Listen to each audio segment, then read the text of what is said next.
I can't believe I'm saying this, but if you're watching this video, I am officially in labor.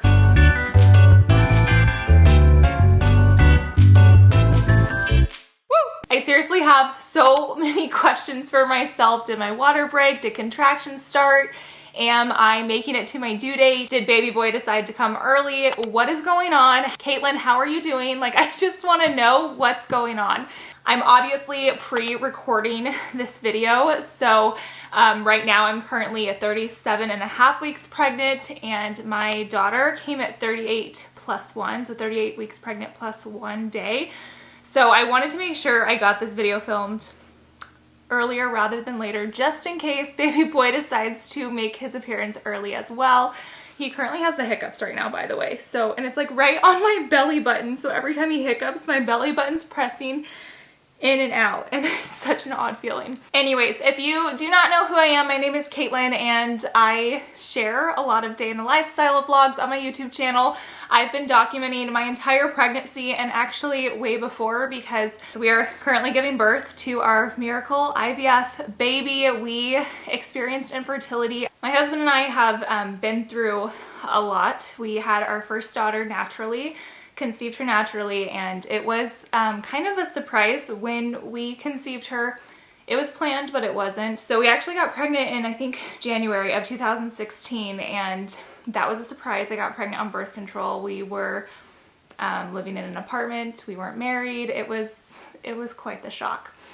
We ended up experiencing miscarriage with that pregnancy, and it was devastating. I don't know how else to describe it, except it was absolutely devastating. So we tried again, and we got pregnant a couple months later. It was very easy for us to get pregnant the first time.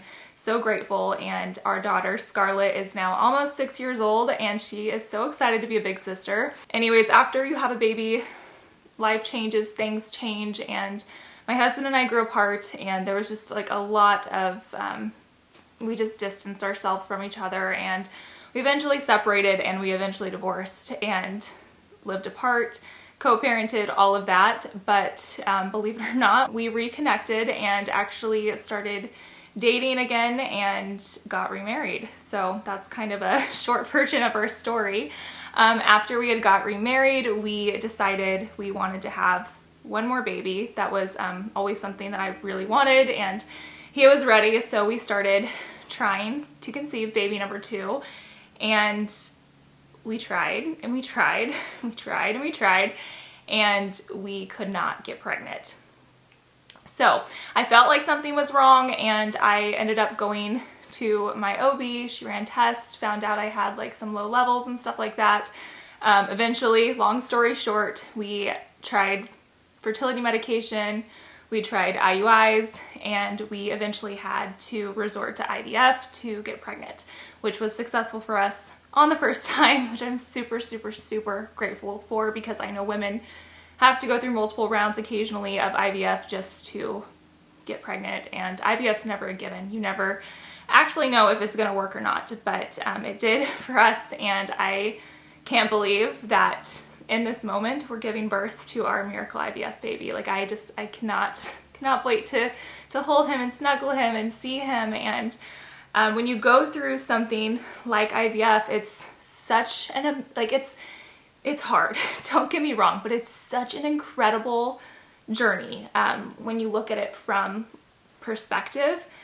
Our little baby, who I'm giving birth to right now, started out as obviously an egg that was collected and then created in a lab, and then frozen, and then transferred into my uterus, and then my body grew him, and now we are actually able to see him. So it's just so fascinating when you think of it that way, the fact of like where he started to where we are now. So I don't think I mentioned this, but yes, obviously we are having a little boy. His name is going to be Benjamin Ray, and he is named after Ty's grandpa, so it's a very special name. Anyways, that's kind of like a long story short of our journey and all of that. Again, we documented our IVF journey, our infertility journey, the whole marriage, divorce thing, all of that has been documented on my channel in case you guys are interested and want to learn more. Ty also shares a lot of his perspective on our podcast, the Modern Mom and Dad podcast, which you can find us on Spotify,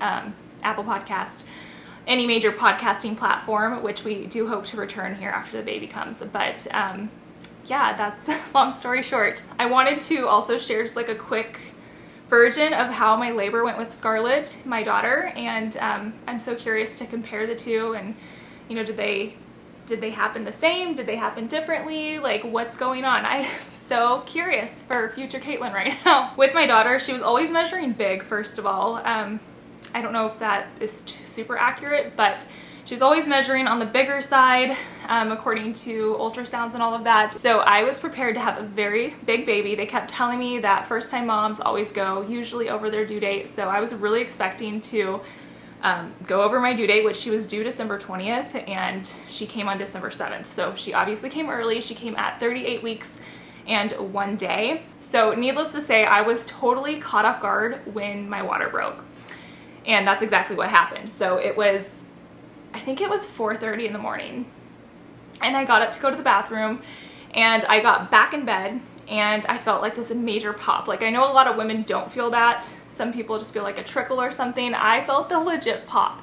So I knew my water had broke, and then I got, you know, the gush that comes along with it. So I ran back to the bathroom, and I'm like, Ty, my water just broke. And he's like, are you sure? And I'm like, yes, I'm sure. That's exactly what just happened. So I was a little nervous when it broke because I could tell there was meconium in the water, so we rushed to the hospital pretty quickly. But my labor with her was pretty dang easy. It was pretty good for the most part. I mean, I don't have anything to compare it to, obviously, but I don't remember it being that bad. I did not have contractions at all until they gave me Pitocin, because when I got to the hospital, I was 100% effaced, but I was still dilated to a 1. So my body was not dilating, but my body took to Pitocin, which we started, I think, at 7 a.m. My body took to the Pitocin so fast, so good. And I was ready to push by 1 o'clock. However, I'd given myself I kept pressing the epidural button too much, because I did have like a hospital birth and we did an epidural and all that, which is what we're doing again this time. But I pressed the button too many times, and I think I was just too numb that I could not feel myself pushing. And so when we went to push, I had no idea what was happening. I had no idea like if I was pushing, if I was not pushing. And so they ended up saying like, let's wait like an hour or so before we start pushing again. So we had to wait for a little bit of the epidural to wear off on my body. So obviously it worked, which was great, but it worked a little too well. So we started pushing at like 2:30 again. I pushed for over an hour, which that was probably the hardest part of labor. It was the pushing, and I was so exhausted and I was so hungry because I hadn't eaten anything. That's like my one mistake I made. I was so worried about going number 2 while pushing, like a lot of first-time moms are. This time I'm like, I don't care. I want to eat. But I was so worried. I didn't want to eat anything before I went to the hospital. And this time I'm like, let's go to In-N-Out before we go to the hospital, because I had no energy to push at all. And I feel like if I could have just had something to eat, I would have had more energy. But anyways, pushed for over an hour. Her heart rate started to drop. They cut me and had to use the vacuum on her to get her out, and she was out quickly after that. And she was fine and she was healthy. So that was obviously wonderful, and she was so perfect. And overall, it was a really good experience. That just last hour of the pushing when I was exhausted and her heart rate starting to drop was a little scary, but she was fine. So I'm really curious to know, with this baby, did my water break? Did I start having contractions? Am I being induced?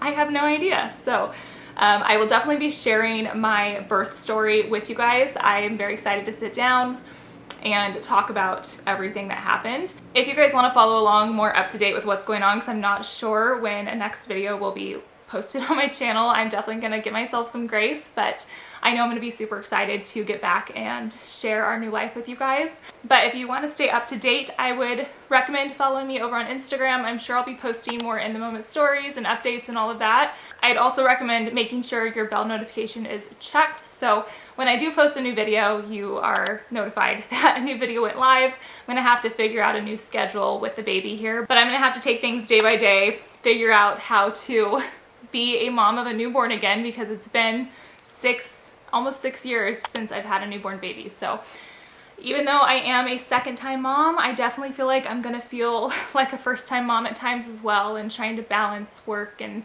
being a mom of 2 and breastfeeding and all of that. I'm so excited for what's to come, and thank you guys so much for following along with my pregnancy journey. It seriously means a lot. I've received the most incredible support through my infertility journey, and I know there's so many of you guys who have been cheering us along and our family along, and I'm just so grateful for this community, and I cannot wait to share our new life with you and close this chapter of infertility and pregnancy and move on with life and not think about this anymore, and just focus my energy on my family and babies, because for so long, so many of my days consumed infertility, and it's exhausting, and I'm ready to just like breathe.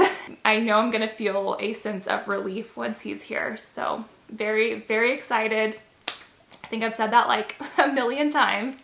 Thank you guys so much for watching, and wish me luck. Bye. I almost forgot, I wanted to do one last bump shot. So this is not my last bump shot, but for the sake of this video, it is. So we are 37.5 weeks today.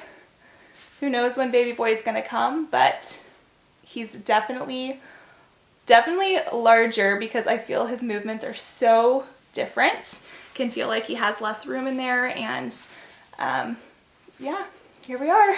I can't wait to meet you.